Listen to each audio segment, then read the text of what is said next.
Nós temos também a oferta de libação. O padre não pega e asperge assim, ó, molhando. A palavra nesek, oferta de libação, como a oferta que aquela mulher derramou sobre Cristo perfume caro. Simboliza Cristo que derramou o seu sangue para propiciar um novo nascimento. Nós temos também a palavra Reiá Niková, que significa oferta de perfume agradável. O sacrifício de Jesus nos fez ser agradáveis a Deus e o seu ato cumpriu a lei e fomos salvos. Temos também a oferta chamada Nadabá, oferta voluntária, porque Cristo foi impelido pelo Espírito Santo ao deserto de livre vontade, se ofereceu para morrer pelos nossos pecados. Então, uma oferta de manjares, oferta alçada de cereal, oferta de consagração, oferta queimada, oferta movida, oferta pela culpa, oferta de libação, oferta de perfume agradável, oferta voluntária. Só aí nós temos 9. Mas ainda tem outros que Jesus cumpriu. Nós temos a palavra korban, que significa oferta de oblação, dom oferecido a Deus como um tesouro, como uma santa ceia. Uma parte era queimada como memorial no altar para pedir que Deus se lembrasse do fiel. Outra parte era para sustento do sacerdote e a outra era o melhor que o fiel pudesse oferecer. Agora o Senhor ele não gostou, irmão, porque os judeus, os sacerdotes, eles diziam o seguinte: o pai e a mãe precisavam de uma oferta, ele dizia: não, mãe, não posso te ajudar não, porque isso é uma oferta korban. Mas Deus diz que para que o Senhor se lembre de você precisa amar os seus pais também. Representa os dízimos e as ofertas. O corpo de Jesus é o pão e o sangue é o vinho, e ele foi moído como a oliveira e enviou o seu Espírito Santo.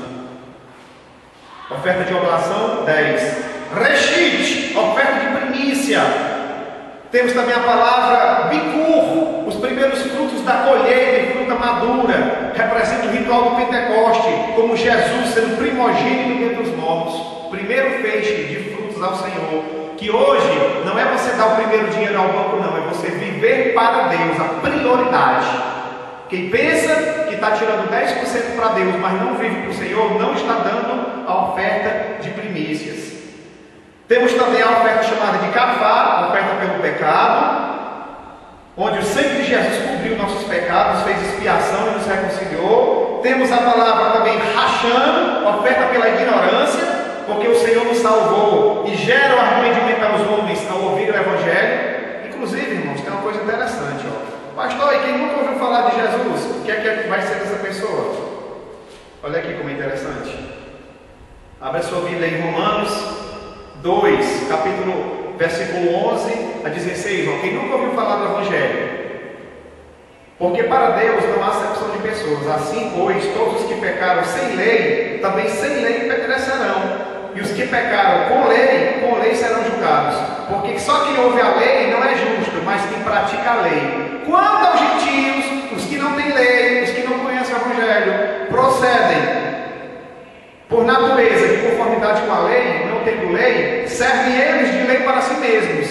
Estes mostram a norma da lei gravada nos seus corações, testemunhando-lhes a consciência e os pensamentos, acusando ou defendendo perante Deus, no dia em que Deus, por meio de Cristo, julgará o segredo dos homens, de conformidade com o Evangelho.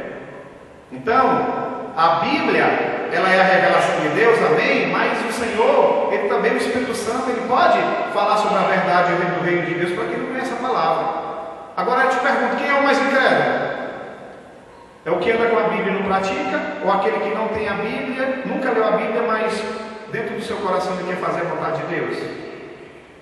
Temos também a oferta Zebá, sacrifício de gratidão, ação de graça. Nós temos a palavra Todá, que é de louvor, ou seja, Jesus nos deu motivo de louvor. Nós temos a palavra Shelem, que significa oferta pacífica, quando Jesus diz: a minha paz vos dou. Por isso que os irmãos dizem a paz do Senhor. O que significa a paz do Senhor? Significa que eu tenho consciência de que Cristo me pacificou com Deus através da oferta Shelem. Nós temos a palavra Hilu, que significa oferta de louvores. Jesus é o motivo de nosso louvor e adoração, por isso que nós adoramos só o Senhor. Por isso que não se deve louvar a música do mundo.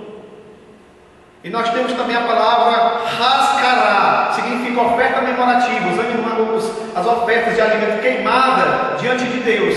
E aí Jesus vem e diz: fazei isso em memória de mim, a oferta da Santa Ceia. Então nós vemos aqui, irmãos, que Cristo, através da sua morte na cruz, cumpriu tudo isso, manjares, cereal, consagração, queimada, movida pela culpa, libação, perfume agradável, voluntária, oblação, primícia, oferta pelo pecado, ignorância, gratidão, ação de graça, oferta pacífica, oferta de louvores e oferta memorativa. Tudo isso o Senhor fez por nós na cruz. Ainda tem a oferta pecar ou pachar, que significa Páscoa, como a festa do sacrifício da vítima, onde Deus passou por cima dos nossos pecados. Jesus é o Cordeiro de Deus que tira o pecado do mundo. Então, o israelita esclarecido, ele trazia uma oferta consciente de que não bastava estar só arrependido. Ele queria ver a sua oferta ser recebida, porque ele tinha um coração voltado para Deus. Ele sabia que não deveria ter uma formalidade. E o que nós vemos hoje é que muitas pessoas, apesar de sabermos que todos nós somos falhos, a gente vê que muita gente leva dinheiro para a igreja, ou então bota na salva, mas não entende essas coisas. E havia naquela época expiação pelo santuário, pela tenda da congregação, pelo altar, pelo povo e pelo sumo sacerdote. E a cruz, irmãos, ele representa tudo isso. O que é a cruz? Ele representa o perdão da transgressão, representa o livramento do pecado, representa a libertação da morte física e espiritual, o dom da vida eterna e a vida vitoriosa com o diabo. Não é simplesmente a madeira, porque se você for analisar, olha, veja se você pode ver aqui, ó, você dá para ver a cruz, ó, vertical, horizontal e um prego no meio. A cruz, meus irmãos, ele significa três coisas: proclamação, que é um Deus, eu tenho que viver para a glória de Deus. De um lado e de outro, significa o quê? A comunhão, é o abraço, o amparo, com as mãos, e no meio é a adoração. Então, meu amigo católico e evangélico, cuja igreja tem ou não tem cruz, se você não vive para proclamar Deus, não vive para ter comunhão, e se você não vive para adorar o Senhor, você não está levando a sua cruz de jeito nenhum. Foi que Jesus diz: aquele que não nega-se a si mesmo, não toma a tua cruz e não me segue, não é digno de mim. Negar-se a si mesmo, tomar a cruz e seguir. Eu quero que você depois leia Hebreus capítulo 9 e 10, onde justamente fala que a questão do culto divino, a questão de que Cristo não entrou num santuário feito por mãos humanas, mas está no mesmo céu agora para comparecer por nós diante de Deus. Hebreus 9 e 25.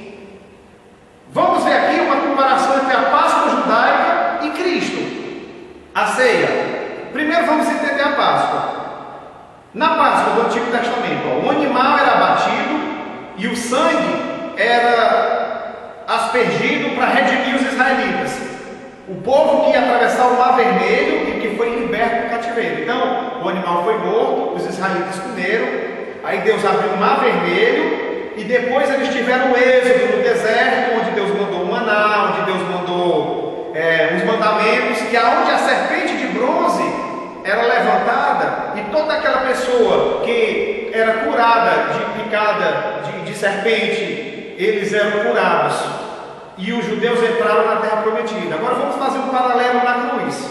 A morte de Cristo, na cruz, o Cordeiro de Deus, ele redimiu pelo seu sangue os primogênitos cristãos.